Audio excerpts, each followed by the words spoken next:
Hi అండి అందరికీ. ఈరోజు నేను పన్నీరు మసాలా కర్రీ చేశానండి. పన్నీర్ మసాలా కర్రీ చేసే విధానాన్ని చూపిస్తానండి. ఒక కడాయి తీసుకొని తగినంత ఆయిల్ వేసుకొని పన్నీర్ క్యూబ్స్ని ఫ్రై చేసుకోవాలి. కలుపుతూ ఉండాలండి. కొద్దిగా కలర్ చేంజ్ అయిన తర్వాత కొద్దిగా కారము, కొద్దిగా ఉప్పు వేసుకొని కలుపుకోవాలి. చూడండి, ఇలా కలర్ చేంజ్ కావాలి. కలర్ చేంజ్ అయిన తర్వాత తీసేసుకోవాలి. ఆ కడాయిలోనే కొద్దిగా ఆయిల్ వేసుకొని జీలకర్ర వేసుకోవాలి. అల్లం వెల్లుల్లి పేస్ట్ వేసుకొని కలుపుకోవాలి. పేస్ట్ కొద్దిగా గోలిన తర్వాత ఒక 2 మిరపకాయలని కట్ చేసుకొని వేసుకోవాలి. 2 ఆనియన్స్ని కట్ చేసుకొని పేస్ట్ పట్టుకొని వేసుకొని ఫ్రై చేసుకోవాలి. కలర్ చేంజ్ అయిన తర్వాత ఒక 2-3 టమాటాలని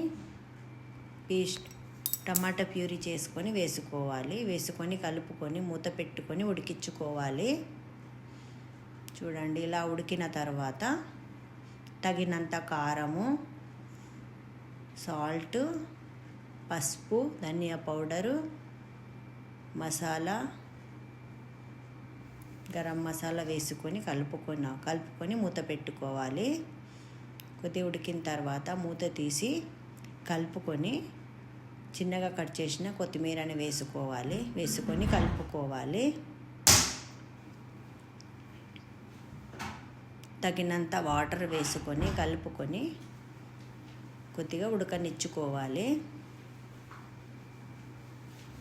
ఉడికిన తర్వాత ఇలా బబుల్స్ వస్తున్నాయంటే మనం ఫ్రై చేసిన పన్నీరు క్యూబ్స్ని వేసుకొని కలుపుకొని మూత పెట్టుకోవాలి. కసూరి మేతి వేసుకొని